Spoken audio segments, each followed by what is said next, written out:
Have you ever wondered what would happen if someone laughed at Dwayne Johnson's wife right before realizing he owns the building they're standing in?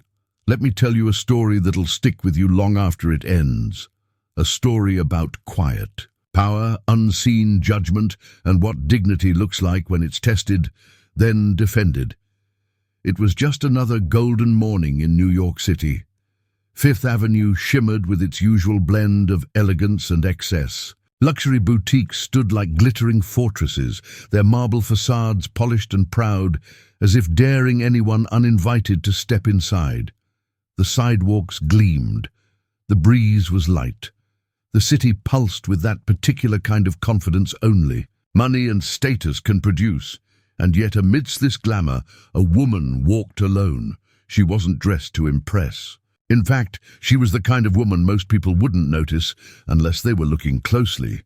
White t-shirt, soft grey joggers, spotless sneakers, a neat bun, no makeup, and not a single designer label in sight.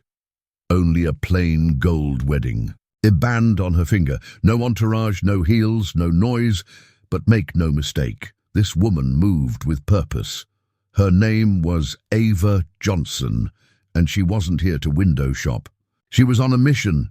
She had spent weeks searching for the perfect gift, not for herself, not for show, but for someone she loved more than anything, her husband, Dwayne Johnson.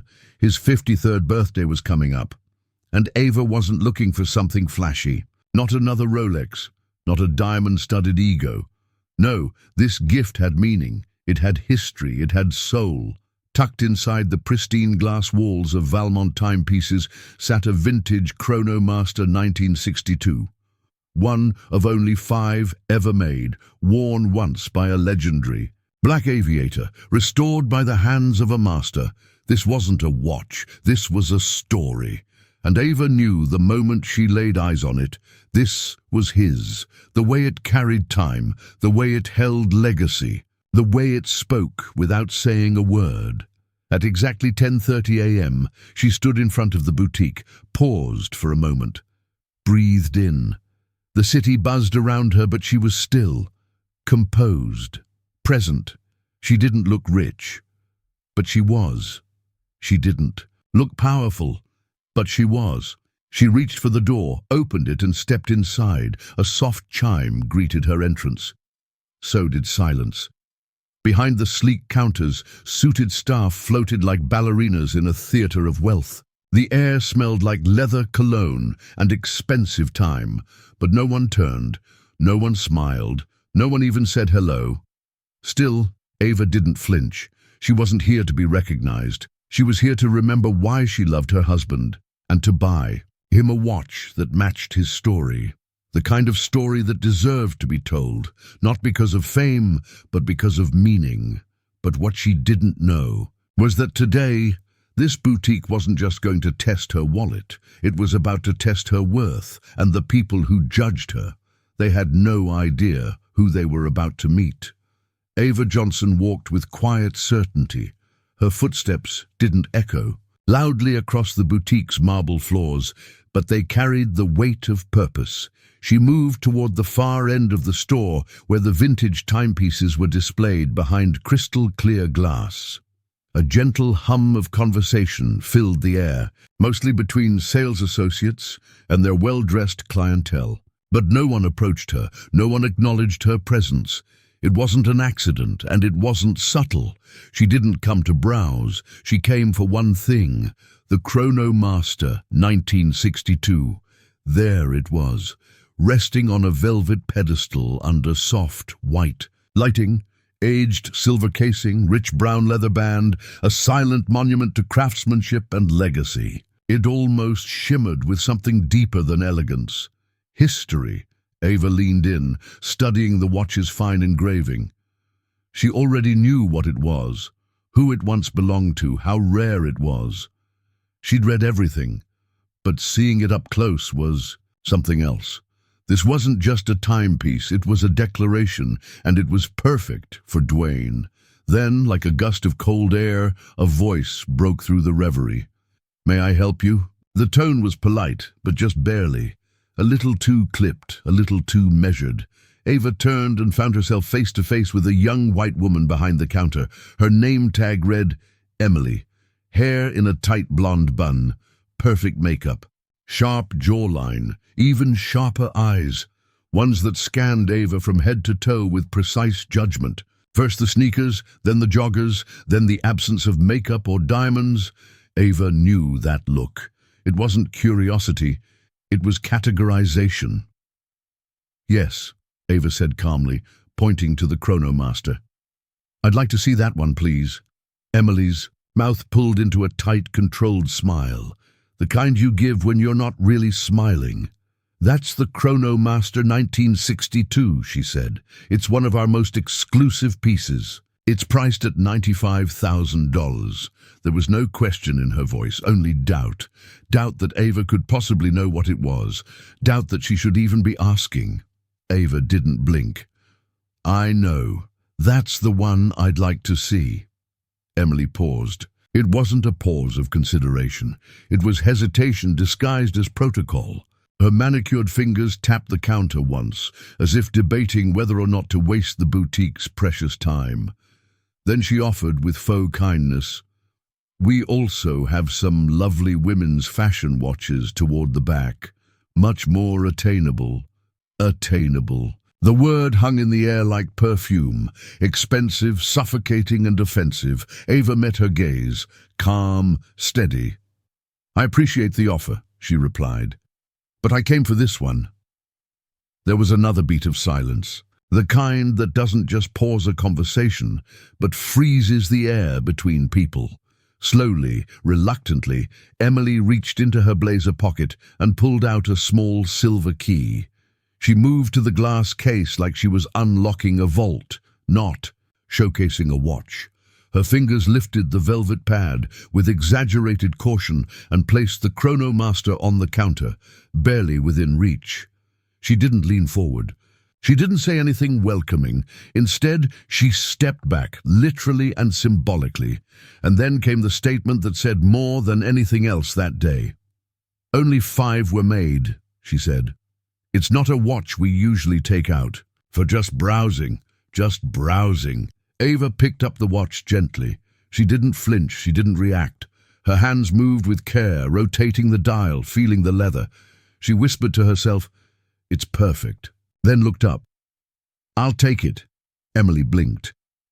"You'll take it?" She said it the way someone might say, "You'll steal it?" Or worse, "You're serious?" A nervous laugh escaped her lips, but it was coated with something toxic. "Perhaps you'd like to explore financing options?" "That won't be necessary," Ava said flatly, still calm, still in control. But from across the room, someone was already watching. His name was Richard Caldwell, the boutique's general manager. Tall, immaculate, salt and pepper hair slicked back, navy blue suit so perfectly tailored it almost looked stitched onto his frame. He had an air of importance, of certainty. He was the kind of man who believed he could read people instantly, and once he decided who you were, that decision stuck. To him, Ava was invisible, until she wasn't. He adjusted his cuffs, smoothed his jacket, and made his way over. The leather, soles of his shoes tapped softly, rhythmically like a countdown. His smile arrived before he did. It was the kind of smile that made people feel like they were being spoken to, not with. He looked at Emily but addressed Ava. "Is everything all right here, Emily?" he asked, never taking his eyes off Ava. "She's interested in the Chronomaster," Emily replied, her voice lined with layered meanings. "Interested," she repeated, as if the word itself was a warning. "I see," Richard said smoothly. He turned fully toward Ava now. "Madam, that particular piece is one of our highest value items. We typically require verification for purchases of this level, a platinum card, or financial confirmation. I'm sure you understand." Ava's lips tightened ever so slightly. "I understand policies," she said evenly, "and I also understand when I'm being profiled. I came to purchase this watch. My husband will be meeting me shortly. I'd prefer to complete the transaction before he arrives. It's a surprise. Richard raised an eyebrow. Your husband? The word wrapped in disbelief. Then came a flicker of amusement as he glanced at Emily. It wasn't funny, but they both chuckled inside. Of course, he said. Perhaps we can revisit this conversation when he arrives. Ava stood still, dignified, but the weight in her chest was growing, not from shame, from fury, a quiet fury. She looked around the store, saw a couple pretending not to listen, another associate hiding a smirk. She looked at her watch. 11:30. Dwayne would arrive in 30 minutes. She could wait. Let him walk in, let him handle it. But that wasn't her. She straightened her back. I'm not here to prove anything, she said firmly. I came to make a purchase. That's all. Richard's smile hardened. And yet, he said slowly, you haven't made one. So unless you can demonstrate the ability to complete this transaction, I'm afraid I'll have to ask you to step aside. We have other guests to attend to. The chronomaster lay inches from her hand, but the distance had become a canyon, one built not from glass or policy, but from assumption, from belief, from silent accusations, and what came next would test everything Ava had ever been taught about grace under fire. But it would also be the beginning of their downfall, because they had no idea who she was, and more dangerously, no idea who was about to walk through that door. Ava didn't move. Her fingers still rested gently on the edge of the velvet pad where the chronomaster lay, but the temperature in the boutique had dropped several degrees. The energy had shifted. It was no longer just uncomfortable. It was hostile. She could feel the eyes from across the store, the subtle turns of heads, the way one man adjusted his watchband, pretending not to look. The way a woman flipped through a brochure without turning a single page. The silence was no longer the elegant kind you expect in luxury. It was the suffocating kind, the expectant kind, the kind that waits to see if you'll fold or explode. But Ava did neither. She stood tall. Her posture was composed. Her voice was clear. I'm not stepping aside, she said, her tone calm but unshakable. And I'm not waiting for my husband to validate my presence here. I came to purchase this watch. If that's a problem, it isn't mine. That sentence hit like a slap in a silent room, but it wasn't enough to shift the stone in their chests. If anything, it triggered something worse. Emily, now clearly irritated, let out a soft, disbelieving laugh under her breath. She didn't say it loud enough for everyone to hear, but just enough for Ava to catch it. I've worked here for 5 years, she muttered. I can spot a discount hunter from a mile away. You're wasting everyone's time. The words didn't just land, they pierced. Not because they were true, far from it, but because of how confidently they were delivered, like she was certain. Like she'd seen 1,000 Avas walk through those doors, pretending to belong. Ava's chest didn't rise. It clenched. But not with embarrassment, with something colder, more permanent. She had moved through rooms like this her entire life. Rooms that didn't expect her, voices that underestimated her, smiles that hid condescension. She had walked through silence so many times before, learning that you don't have to shout to fight back. But this was different, because today she hadn't entered as a guest. She had entered as a wife, a woman, a person ready to honor the man she loved, and they had reduced that moment to a cheap spectacle, a test, a dismissal. Then came the final strike. Richard had stepped away earlier to greet someone near the front, a celebrity. Ava vaguely recognized her from a magazine spread, but now he was back. His expression was less polished now, less professional. The fake smile had faded, replaced by something tighter, more brittle, the kind of face that appeared when authority felt threatened. "Madam," he said in a clipped tone, voice low enough to sound reasonable but sharp enough to carry meaning. "I believe we've been more than patient with you, but at this point it's clear that you are not a serious buyer." Ava opened her mouth. "I told you."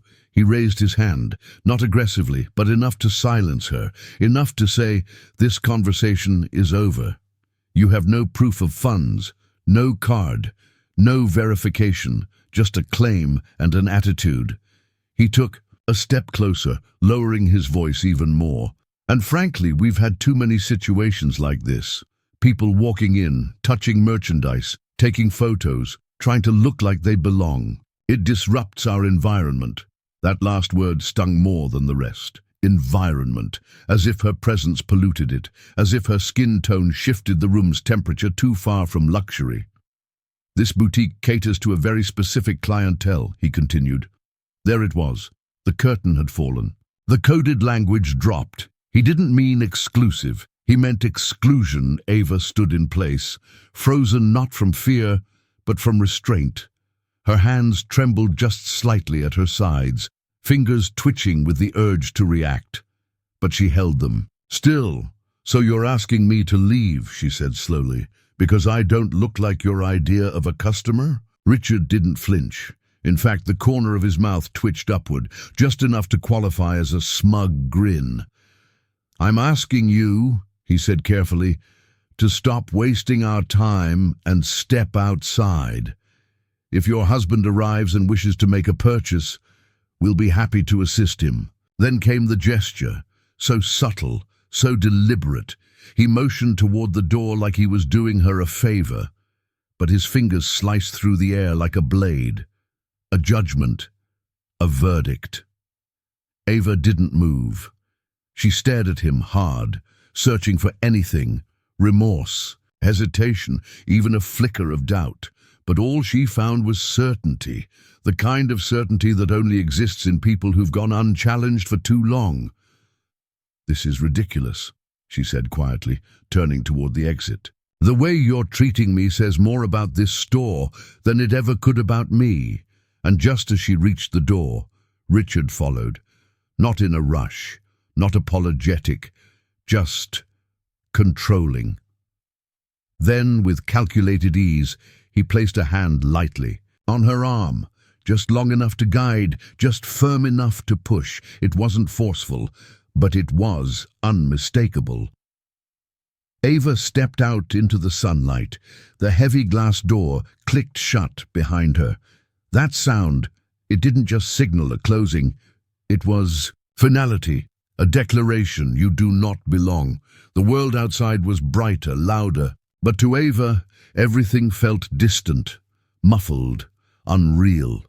She stood still, blinking into the light, watching the city swirl around her while her own thoughts fought for clarity. She looked through the boutique window and saw it, Richard saying something to Emily and another associate. Whatever it was, it made them laugh, and they were looking directly at her. She didn't need to hear the words. She knew the punchline. Then something truly unexpected happened. A woman, white, probably in her 50s, approached Ava gently. Designer blazer, boutique shopping bag in hand. Her heels clicked softly as she stopped just a few steps away. She looked over her shoulder at the boutique and then back at Ava with sincere eyes. "I saw what happened in there," she said softly. Ava's eyebrows lifted slightly. "Did you?" I had to say something," the woman said. "That was appalling. I'm so sorry." Ava was caught off guard, not by the apology, but by the honesty in it. The woman wasn't posturing. She wasn't performing allyship. She looked ashamed. "I wasn't expecting anyone to say anything," Ava admitted, "especially not a stranger." "I couldn't sleep tonight if I didn't," the woman said, shaking her head. "They treated you like you didn't belong, and you handled it with such grace, more than I could have managed." Ava let out a small breath, almost a laugh, but tired. "I've had practice." The woman nodded. Her eyes drifted to the glass storefront. "I hope someone holds them accountable." Ava didn't respond. Not yet, because part of her, just a small burning part, was starting to know exactly how that might happen, and the clock was ticking. Because Dwayne Johnson was now only minutes away. The city kept moving. Fifth Avenue didn't stop for injustice. Horns blared, camera shutters clicked, tourists laughed, and taxis weaved through traffic with impatient rhythm. But for Ava, time had slowed to a crawl. She stood just far enough from the boutique to reclaim her breath, yet close enough to still feel the sting of the glass door that had shut her out. Her watch read 11:45 a.m., just 15 minutes. That's all she needed, 15 minutes to decide whether she'd walk away or walk back in. What the boutique didn't know, what Richard and Emily and their smirking colleagues had no idea about, was that the man they had been mocking her behind, the man they assumed was just another excuse, another made-up name to dodge humiliation, was about to arrive, not to shop, not to fight, but to shift the ground beneath their feet. At precisely 11:59 a.m., as the boutique's laughter still echoed behind the glass walls, a black Bentley slid silently to the curb in front of Valmont timepieces. Its polished body reflected the sunlight like a blade, sleek and commanding. The driver, dressed in a dark, tailored uniform, exited quickly and moved with practiced grace to open the rear door. And from it stepped Dwayne Johnson. Not the Rock you see on red carpets or in blockbuster films. Not the smiling celebrity in commercials or viral interviews. No, this was the version few people ever witnessed. The businessman, the father, the husband. Dwayne Johnson in his most powerful form, silent focus. He wore a navy suit that looked sculpted, not sewn. White dress shirt, no tie. A stainless steel watch hugged his wrist, but nothing flashy. Everything about him was deliberate, purposeful, precise. He didn't need to announce wealth. He was wealth, and respect followed him like a shadow. But in this moment, he wasn't here to be respected. He was here to redeem something. His eyes scanned the sidewalk. He saw her immediately. Ava, walking back toward the boutique, not with defeat but with something quieter. Restraint, her pace steady, her shoulders square, her chin up, even as her eyes revealed what words hadn't yet said. 15 years of marriage had made Dwayne fluent in Ava's silences. He could read her like a language, and her face told him everything. She had been disrespected, dismissed, and stripped of her dignity in a place where she came to honor love. He didn't ask what happened. He didn't need to. Still, Ava reached him first and gently placed her hand on his forearm, a soft warning, not to stop him, but to steady him. "I was just taking a walk," she said softly. Dwayne looked down at her, not just hearing her words, but feeling the weight behind them. His jaw didn't tighten. His voice didn't rise, but there was heat under the surface, controlled, sharpened, and deadly precise. "Someone told me what happened," he said, tone low and cold. "A woman recognized me, said you were asked to leave." Ava gave a small nod. "It's nothing, really," she whispered. "Just the usual." But Dwayne's reply was instant. "No, it's not nothing." He didn't raise his voice. He didn't break stride, but something shifted. The sidewalk bent to his presence. Even strangers turned their heads, not because they recognized him, but because they felt him. And then he walked. Each step toward the boutique door was deliberate, calculated, quiet but thunderous. Ava followed, not to stop him, not to explain, but because she knew what was about to unfold wasn't revenge. It was correction. And it was long overdue. Inside Valmont, Richard Caldwell stood mid-conversation with two staff members, replaying the incident as a joke. His words weren't loud, but they carried just enough for those within earshot to nod, to chuckle, to smirk knowingly. Emily stood by his side, arms folded, eyes darting toward the door periodically. She didn't expect anything, certainly not consequences. Not yet. Until the bell above the boutique door rang again, and Dwayne Johnson stepped inside. The room went still, as if the air had been pulled out of it, as if someone had shut off the music in a nightclub mid-song. He didn't speak right away. He didn't need to. Everyone turned, everyone paused. Even those who didn't recognize his face instinctively understood. They were in the presence of someone who didn't tolerate ignorance dressed as policy. Richard, still unaware of what was about to unfold, smiled as he approached. "Good afternoon, sir. Welcome to Valmont. How may we assist you today?" Dwayne's eyes scanned the boutique, not the decor, not the glass cases or marble floors. He looked at the people. He measured them. Then his gaze locked onto Richard. "I believe," he said with slow, surgical precision, "you just escorted my wife out of this store." Richard blinked. Once, twice. The color drained from his face so fast it looked like a visual effect. Emily stood frozen. One of the younger associates took an audible breath. Behind Dwayne, Ava stepped inside, no longer just a quiet woman in joggers, now standing beside Dwayne Johnson. And suddenly everything clicked, every assumption, every judgment, every laugh. All of it began to unravel. "Mr. Johnson," Richard stammered, I assure you this is all a misunderstanding." Dwayne tilted his head slightly. "Is it?" he asked, voice flat. "Because what I was told is that my wife was judged on how she looked, mocked, dismissed, then physically guided out of your store, all while attempting to purchase one of your most exclusive pieces. There was no shouting, just truth, spoken like a verdict." Richard opened his mouth, but nothing came out. Emily stared at the floor. "You didn't know who she was," Dwayne continued, "and that's the problem. Because it shouldn't matter who she is. It shouldn't take a name or a net worth to be treated with basic human respect." He turned toward Ava briefly, his tone softening. "Was this the watch?" She nodded, pointing to the chronomaster still sitting untouched on the counter. Dwayne returned his attention to Richard. "Then I'd like to speak to the owner of this establishment." "Mr. Goldstein is currently in Europe," Richard said quickly, sweat beginning to form at his temples. "But I'm the general manager. I have full authority." "Good," Dwayne said coolly. "Then you'll be the one explaining to corporate why this boutique is about to face a very public relations crisis, and why your most exclusive offerings will be pulled from our luxury partnerships." Now Richard looked like the ground beneath him was cracking. "Sir, please, we had no idea." "You didn't need to know," Dwayne said. "That's the point." And then came the moment no one expected.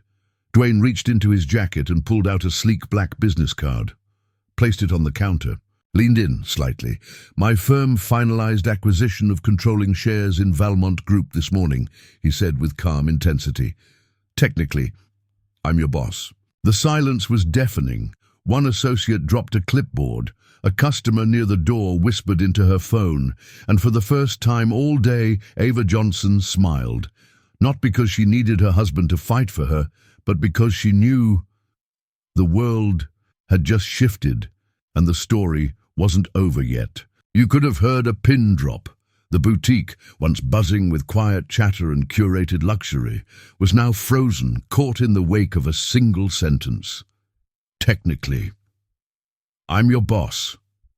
The words echoed like a tremor under the marble floors. Not shouted, not dramatized, just stated, with such unnerving calm that it carried more weight than rage ever could. Richard Caldwell's lips parted slightly, as if his mouth still hadn't caught up with what his ears had just heard. His eyes darted to the business card lying on the counter like a verdict. His pupils shrank. His posture collapsed in on itself, as if his body was trying to disappear from the moment it had created. Dwayne Johnson didn't blink. He let the silence stretch, not to intimidate, but to educate. Because people like Richard weren't used to being quiet. They were used to being certain they could profile, dismiss, and never face the music. But now, the music was playing, and it was loud. "Sir, Richard started, but even he didn't know where that sentence was going. Dwayne raised one eyebrow, barely. "Let's not waste time," he said, voice low and sharp. "Because what happened today didn't just reflect your judgment, it exposed your culture." Richard's mouth moved, but the words were vapor. Behind him, Emily looked pale. The same woman who had called Ava a discount hunter now looked like she was trying to melt into the wallpaper. "You looked at my wife," Dwayne continued, "a woman who came here to make a quiet, meaningful purchase, and you decided she wasn't worthy of your time because of what she wore, because of what she didn't flaunt, because you didn't recognize her name." He paused, then leaned forward just enough to make every syllable land like a drum beat. "And that's the problem. It shouldn't take a name to be treated with dignity."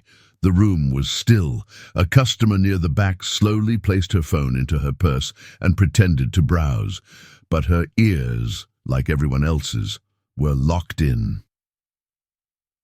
Dwayne turned to Ava. His voice softened, but his words were no less powerful. "Was this the piece you came here for?" She nodded once. No tears, no tremble, only quiet strength. The same strength that had walked into this boutique alone hours ago, and the same strength that was now standing taller than anyone else in the room. Dwayne looked back at Richard. "I'd like to complete the purchase," he said, "and then I'd like to speak with your entire staff, immediately." Richard nodded rapidly, hands shaking slightly as he fumbled with the register. The same hands that had gestured for Ava to leave were now struggling to wrap a box in gold-stamped paper. The same lips that had dismissed her were now muttering, "Yes, sir," and "right away." But Dwayne wasn't done. "I'm not here to fire you," he said, his voice calm but firm enough to fill every inch of that boutique. "That would be too easy. What I'm here to do is implement change." Richard froze again. Dwayne turned to Ava, then back to the staff. "My wife has agreed to oversee a new initiative," he said. "Comprehensive training in racial bias awareness, equitable customer service. Every single employee will attend, including you."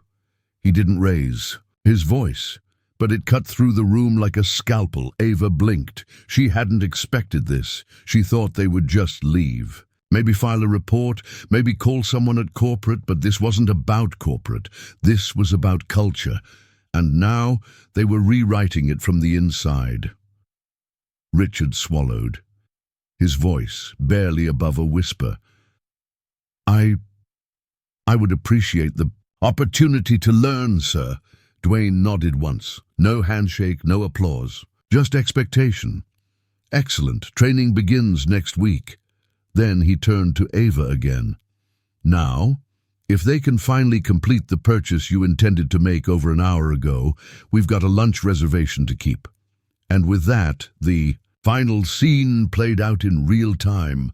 Richard, once so smug, now folded the Chronomaster's box with trembling care. He sealed it with the Valmont seal like it was sacred. He slid it gently into a black shopping bag, then handed it across the counter, but not to Dwayne, to Ava, because now, finally, they understood. She wasn't the wife of the power. She was the power. She took the bag with a quiet nod, thanked no one, and turned toward the exit with Dwayne beside her. Their footsteps echoed all the way to the door.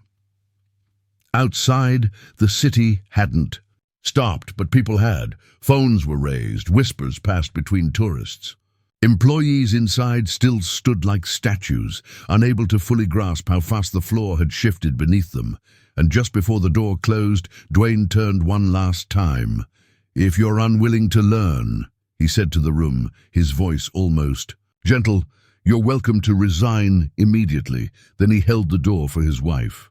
The moment they stepped out into the sun, it was like time resumed.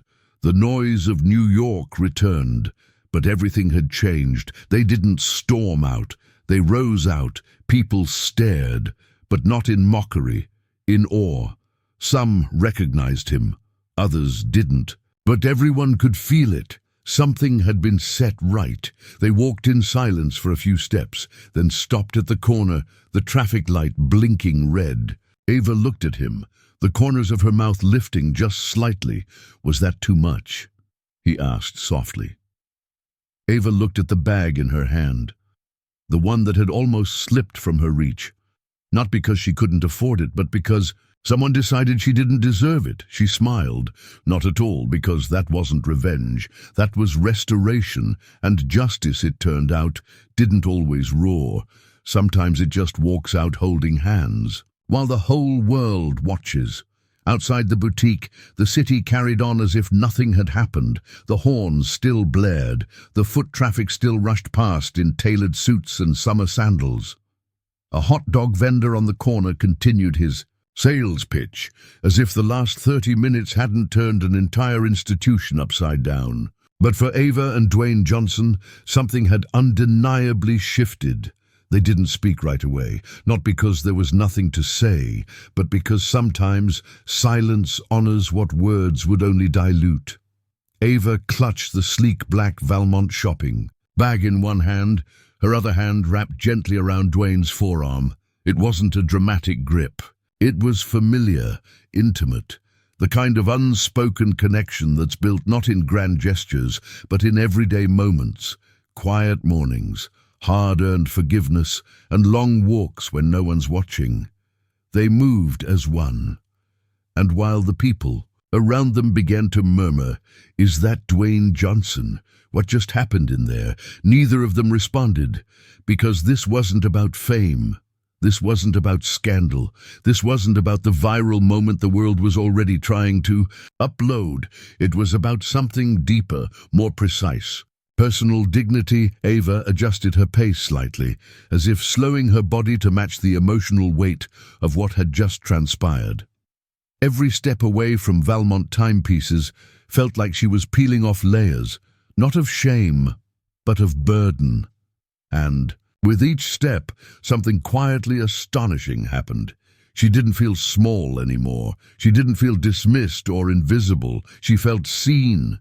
And not just by her husband or the staff who now knew her name, but by herself, the kind of self-recognition that doesn't come from applause, but from the quiet knowledge that you stood your ground and didn't let the world shrink you.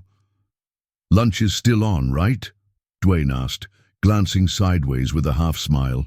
Ava smiled back. "I'm starving." A few blocks later, they arrived at a quiet bistro with shaded outdoor seating, tucked between two galleries on a cobblestone stretch of East 58th.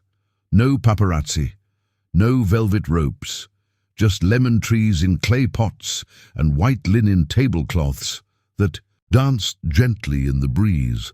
The maitre d' recognized them but said nothing more than, "Right this way, Mr. and Mrs. Johnson," before escorting them to a private table by the ivy-covered wall. The kind of discretion that doesn't just come with wealth, it comes with earned respect. As they sat, Ava gently placed the Valmont bag on the table beside her, like it was a sleeping infant, handled delicately, but no longer defining the room. For a moment she just stared at it, not in anger, not in triumph, but in stillness, the way someone might look at an old photograph after an exhausting day. Dwayne watched her, always watching, not in a protective way, in a present way. "That was impressive," he finally said. Ava arched an eyebrow. "You or me?" "You," he replied without pause. "I may have closed the chapter, but you turned the page." She let out a quiet laugh, not because it was funny, but because it was true. "I didn't plan to be a lesson today," she said. "Sometimes," Dwayne replied, "the lesson chooses you." Then came the drinks, a sparkling water for Ava, black coffee for Dwayne. They clinked glasses without a word, not to celebrate money, not even justice, but to acknowledge something far rarer in today's world: restoration without revenge. They placed their orders, and for a few minutes the conversation shifted to light topics. Ava's mother, their daughter's recent school project, the dog that had chewed up the corner of the living room rug, but the energy underneath never quite left the boutique. And then quietly Ava said, "You know what bothered me the most?" Dwayne looked up. "They didn't even hide it," she said. "The assumption, the judgment, it was right there, out in the open, like they believed they'd never be held accountable." Dwayne nodded slowly. Because they never are. Not really. Oh, beat of silence passed between them. Until today, he added. Ava didn't smile, but her shoulders relaxed. Then came the twist, the small, absurd detail that almost seemed fictional. You know what's crazy? She said. What? They didn't even offer me water, Ava said, shaking her head. I stood in that boutique for nearly half an hour, touched a $95,000 watch, was practically shoved out the door, and they didn't even offer me a glass of water. Dwayne stared at her for a second. Then both of them burst out laughing. It wasn't loud. It wasn't mocking. It was relief, the kind of laugh that comes when the storm has passed and all that's left is the absurdity of how people still think it's 1952 in a world that's watching in 4K. They gave that celebrity who walked in a whole glass of champagne, Ava added. I watched them do it. Dwayne raised his coffee cup. To invisible champagne. Ava tapped her glass against his, and the power of showing up anyway. Their food arrived. Seared salmon for Ava, grilled chicken and roasted vegetables for Dwayne. But even as they ate, the conversation never returned to normal, because they weren't returning to normal. Not today. This wasn't about you stepping in, Ava said between bites. This was about someone finally stepping back. Dwayne nodded. You didn't need me. You never have. But it was nice, she smiled. Watching them squirm, he grinned. That part was for me. They didn't talk about lawsuits or headlines or press releases. None of that mattered. What mattered was the fact that, for once, a place that had decided someone's worth based on their wardrobe had been reminded that power doesn't always come wrapped in a suit. Sometimes it wears joggers and walks in with love on its mind. Ava picked up the Valmont bag and placed it on her lap. You still want it? Dwayne asked. She opened it, looked at the box and said, I never came here for a watch. Dwayne looked confused. She smiled softly. I came to honor you. That watch just happened to be the medium. What happened today? That was the message. And then came the full circle moment. As they stood to leave, Dwayne offered to carry the bag. But Ava shook her head. No, she said, holding it close. I earned this. Fifth Avenue never sleeps. But for a few seconds, it held its breath. When Ava and Dwayne Johnson stepped out of Valmont timepieces hand in hand, there was no grand speech. No raised voices. No threats hurled into the wind. But somehow, without even trying, they had ignited a reaction louder than a protest. People had seen, people had filmed, and most dangerously for Valmont, people had understood. It started small. A teenage girl sitting on a nearby bench had recorded a short clip when the couple stepped out. Just a few seconds of Ava's face, calm but firm, followed by the door closing behind them. She didn't recognize Ava at first, but she definitely recognized Dwayne. The clip, posted on her TikTok with the caption, "They didn't know who his wife was. Justice served," started racking up views faster than a sports car on a downhill. Then came the still shots. A man with a zoom lens across the street had been photographing the Bentley parked at the curb. He captured the moment Dwayne handed the Valmont bag to Ava. He captured Richard Caldwell inside the boutique, frozen ghost white. And he captured the look on Ava's face. Not angry, not triumphant, just done. A face that said, "You'll remember this." By the end of the afternoon, one of those photos ended up on Twitter, then Reddit, then in a private Slack channel of a major fashion brand. It traveled like lightning through every WhatsApp group of boutique employees in New York City. A whispered warning, a cautionary tale. By sunset, Valmont timepieces was trending, not for elegance, not for craftsmanship, but for racial profiling, for arrogance, and for the quiet storm that had walked through their doors and left a crater of accountability behind. News outlets picked it up fast. At first, it was just gossip blogs. Did Dwayne Johnson just call out racism in luxury retail? But within hours, verified headlines began rolling in. Valmont faces backlash after incident involving Ava Johnson. Boutique under fire after humiliating wife of billionaire buyer. Dwayne Johnson speaks through action. Boutique culture in the spotlight. But the most unexpected part? Dwayne hadn't said a word publicly. No statement, no tweet, no press conference. Neither had Ava, because they didn't have to. Their silence had become the megaphone. One particularly viral tweet said it best. Dwayne Johnson didn't yell. Ava Johnson didn't scream. But together they rewrote the power script without ever raising their voices. The boutique, meanwhile, tried damage control. By the following morning, Valmont had posted a statement on its website, a carefully worded apology, written clearly by a PR team, half panicking, half spinning. It acknowledged a regrettable experience and promised diversity training and internal restructuring, but the internet wasn't buying it. Comments poured in. Former customers spoke up. A stylist shared how she was once followed around the store because she was wearing sneakers. A fashion editor admitted she was once asked if she was with someone before being allowed to try on a timepiece. It was no longer just Ava's story. It was everyone's story. And here's the twist. No one expected Valmont's stock, which had seen modest growth for years due to its exclusivity, took a sudden dip. Not because people stopped buying luxury watches, but because people stopped believing in the brand behind them. Investors started calling Dwayne Johnson's firm, requesting clarification on their position in Valmont. And that's when the second wave hit. Because what the public didn't know, what even some of Dwayne's own business partners didn't realize, was that he hadn't just bought into Valmont to own watches. He had bought in to change culture. And now, the culture was changing quietly, radically, permanently. Across several boutique locations, staff were reshuffled. Training programs began rollout. Store policies on greeting customers were rewritten. Dress code assumptions gone. And Ava's story? It became case study material, not in a corporate training video. In business schools, one professor at Columbia University even posted an outline for her new ethics seminar. Lesson 1, Ava Johnson and the New Era of Silent Authority. And through all of it, Ava never gave an interview.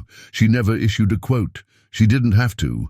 Her story had been told the way stories are supposed to be told, through presence, not performance. One online commenter summed it up like this: they kicked her out for looking too normal. They didn't realize she was married to the man who owns the ceiling above their heads, but even that missed the real point. Because Ava didn't need to be married to anyone to deserve basic respect.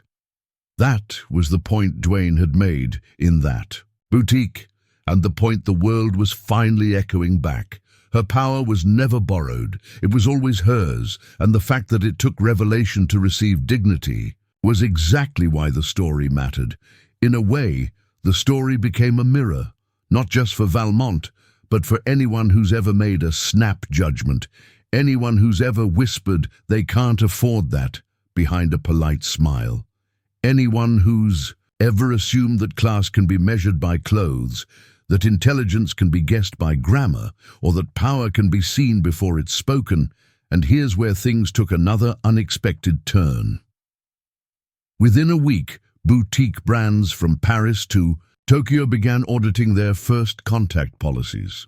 Several even reached out, quietly, to Dwayne's firm, asking if Ava would be open to consulting. Not because of her name, but because of how she carried herself when no one thought she mattered. She declined every offer, not out of spite, but because she had nothing to prove. She had already done what most people never get the chance to do. She corrected an injustice in real time, with grace, silence, and strength, and in doing so she didn't just change a store, she cracked the very foundation of assumption. One step, one sentence, one $95,000 watch at a time. Sometimes it takes just one moment, quiet, unplanned, and painfully real, to expose everything that's wrong with the way the world works. This wasn't a riot, it wasn't a boycott, it wasn't even a call for justice screamed through a bullhorn on the steps of a courthouse. It was a woman in sneakers, a woman in a white t-shirt and joggers, a woman who didn't demand to be noticed, but refused to be erased. Ava Johnson didn't walk into Valmont timepieces to make a statement. She walked in to make a memory, a meaningful, heartfelt purchase for her husband's birthday.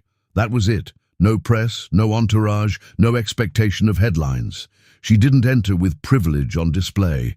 She entered with love in her heart. And somehow that became a problem. That's the part that stings for so many people who watch this story unfold across the internet. Because it wasn't just a one-off incident in an upscale store. It was a reflection, a mirror. And when society looked into it, what stared back wasn't just a black woman being profiled.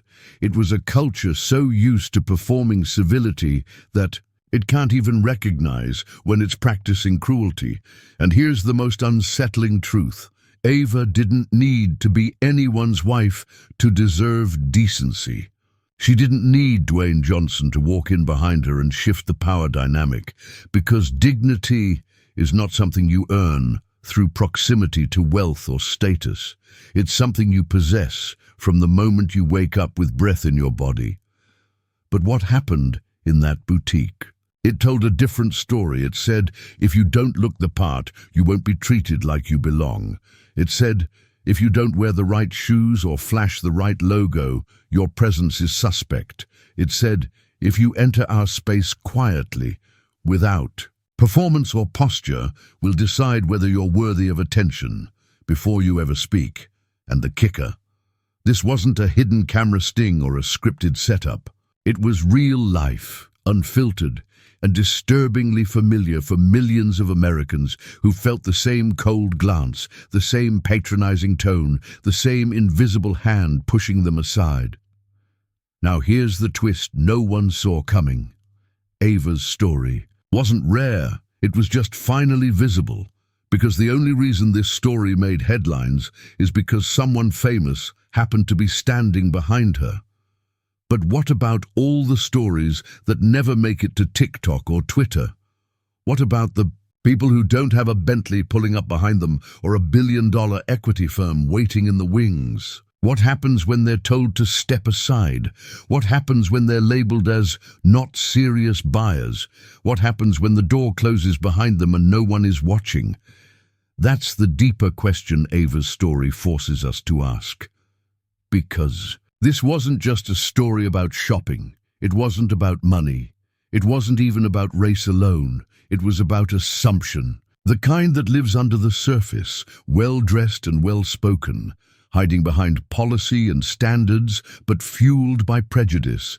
And what made Ava's response so powerful wasn't that she shouted or threatened or demanded compensation. It was that she stayed. She stood her ground. She forced them to complete the sentence they had already begun the moment she walked through the door. People like you don't belong here. Because sometimes the most radical thing you can do in a world of silent exclusion is stay calm, stay present, stay dignified, and that's what she did. Here's something peculiar to consider. The very item they tried to deny her, a $95,000 watch, was designed to measure time. But in that boutique, time didn't matter. Her moment didn't matter. Her purpose didn't matter. The only thing they measured was appearance, and they miscalculated everything. Because the second Dwayne Johnson walked through that door, the illusion of control shattered. Not because he raised his voice, but because he refused to lower his standards, not just for how his wife should be treated, but for how anyone should be. And that's when the deeper shift began. This story didn't go viral because it was outrageous. It went viral because it was recognizable. It became a litmus test. People started asking themselves, have I done this to someone? Have I looked away? Have I assumed? For some it was uncomfortable. For others it was liberating. Because when a moment like this goes public, it gives people the language to talk about things they've been feeling their whole lives. but never felt empowered to name. Ava's silence spoke for them. Dwayne's calm demanded accountability for them. And together, they didn't just correct one store's behavior. They reframed the conversation about quiet power, about invisible harm, about what it means to be seen without spectacle. And maybe the most powerful part of this entire story, they walked away. No lawsuits, no campaigns, no press tour. Just a bag, a watch, and a lesson that ricocheted across industries. Because sometimes, when you don't make a scene, the world listens harder. So what does this moment mean for us? It means we have work to do, not just in boutiques, but in boardrooms, in classrooms, in hospitals, in hiring decisions, in housing applications, in coffee shop lines. It means we have to question the quiet scripts we've memorized, the ones that tell us who looks like money and who doesn't, who looks like a threat and who looks like a real customer, who deserves patience and who deserves suspicion. It means we have to unlearn, and not just individually, but systemically. Because no one should have to carry a last name, a business card, or a billionaire husband in their back pocket just to be seen. No one should have to dress up just to be left alone. No one should have to remind anyone that respect is not earned through appearance. It's extended through humanity. That's what Ava Johnson showed us. Not with a podium, not with a viral rant, but with her posture, with her refusal to disappear, with the decision to stay just long enough to make them uncomfortable without ever losing her grace. And that is a kind of power no price tag can touch. Some stories fade as quickly as they flare. They trend for a day, stir emotions for a week, and disappear by the time the next scandal drops. But every so often, a story doesn't vanish. It settles. It buries itself deep in people's minds, not because of how loud it was, but because of how true it felt. Ava Johnson's story is one of those rare ones. It wasn't built on spectacle. There were no public breakdowns, no screaming matches, no security footage gone viral. What made it unforgettable wasn't the drama. It was the restraint, the precision, the calm dignity that cut deeper than outrage ever could. Because in a world addicted to noise, Ava's silence became revolutionary. Let's go back to what actually happened. Not the tweets, not the headlines. The truth. A woman walked into a luxury boutique to buy a watch. Not just any watch, but a timepiece that carried legacy. She came dressed for comfort, not performance. She had every intention of spending $95,000 on a gift that meant something personal, profound, and real. She walked in invisible. She walked out unforgettable. And in the space between those two moments, the world got a front-row seat to how quiet cruelty operates. Not with slurs, not with screams, but with smiles that slice, with words like attainable and verification, with pauses too long and tones too sharp, the kind of cruelty that hides behind customer service scripts and lets plausible deniability do its dirtiest work. But here's the twist. The very thing they tried to strip from her, dignity, was the thing she ended up modeling. Better than anyone else in the room, Ava didn't try to win. She refused to lose. That's why this story lives on.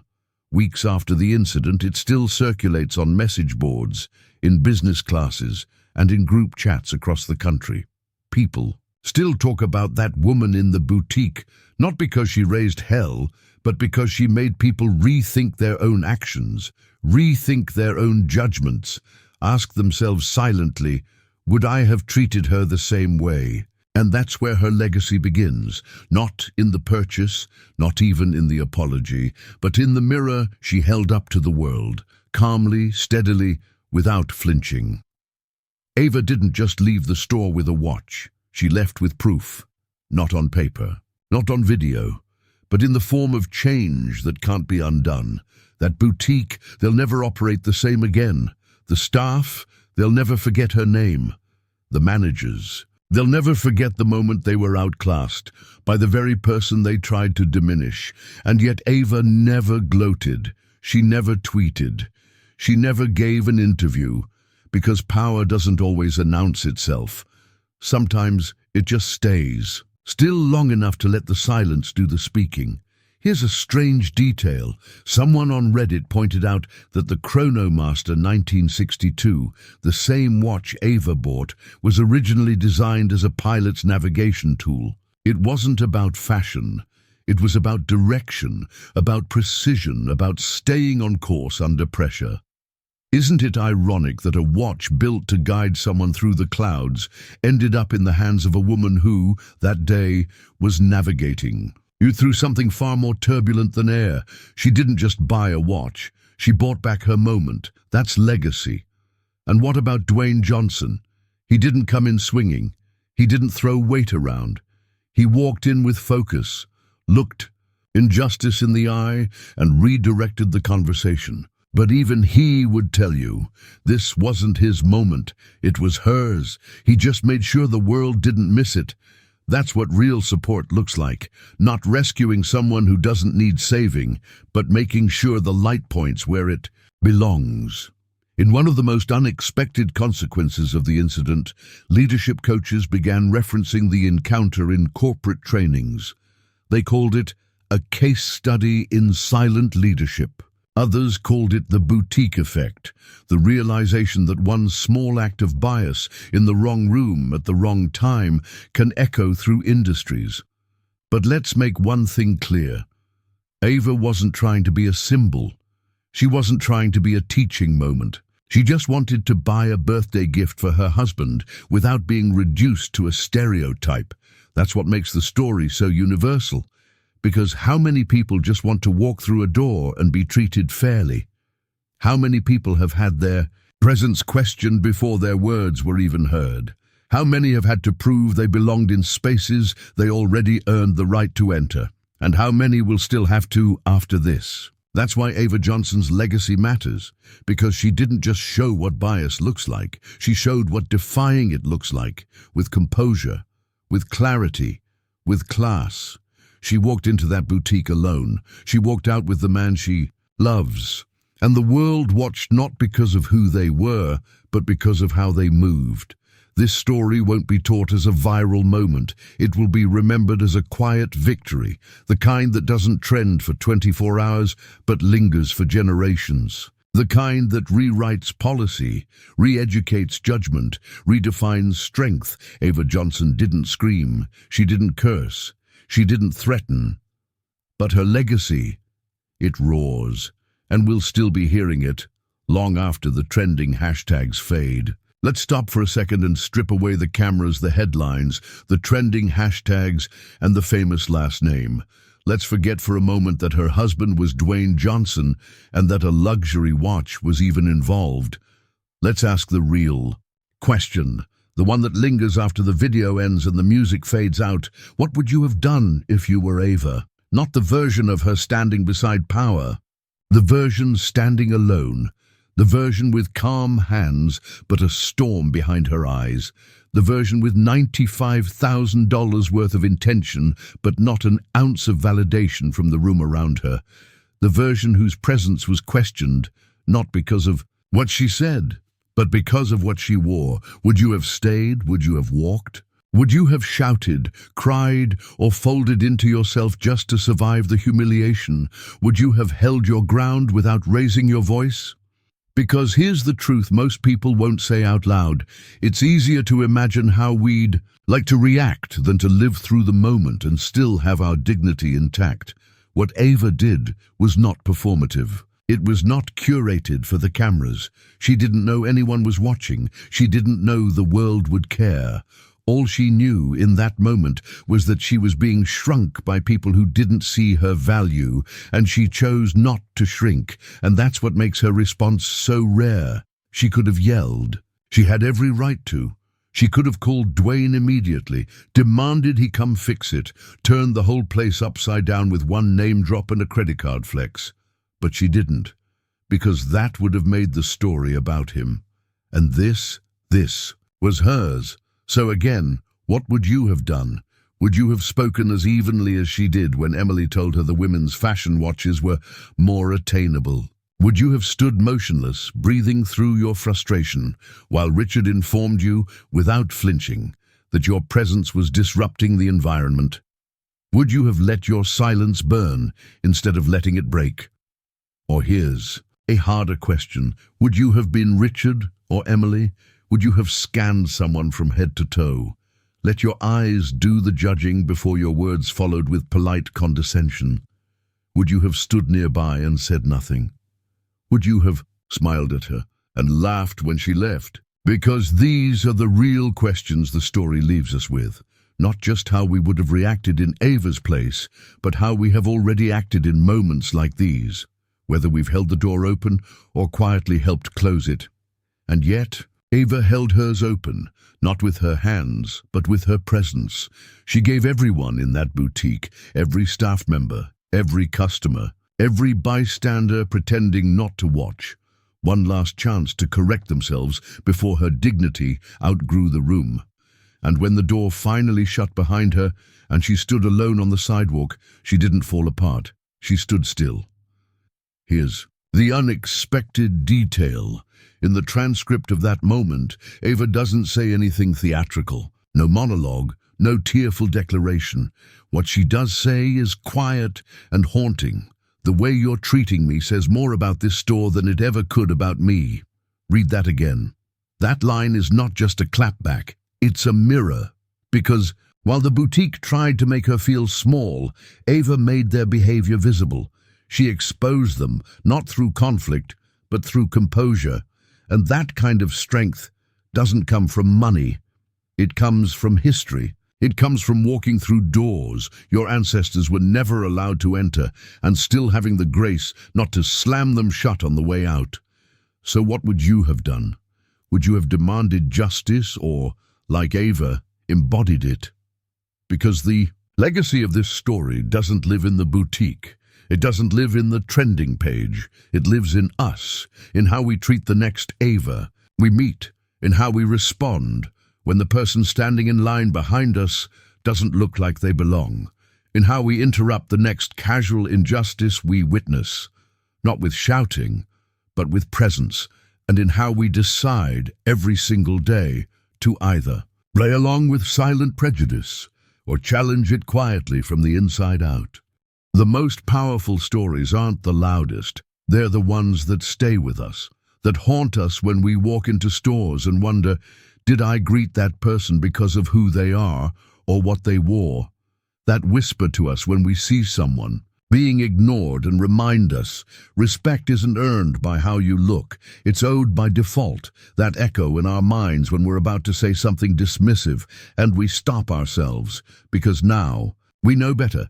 That's Ava Johnson's legacy. She didn't just teach us what to do, she taught us how to see, and now the final question is ours to answer. What will you do the next time someone like Ava walks through your door? She didn't scream, she didn't beg, she didn't throw names or money. She stood in her truth, and that was enough to bring an entire system to its knees. Ava Johnson didn't just change a store policy, she changed how we see each other.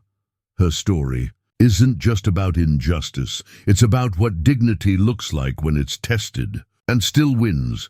So ask yourself, what would you have done if this story moved you, if it made you pause, reflect, or even feel a little angry? Like the video.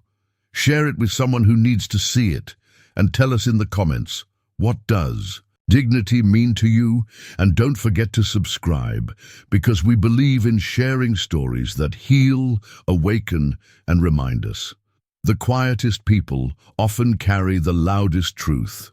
We'll see you in the next one. And until then, never underestimate the power of silent strength.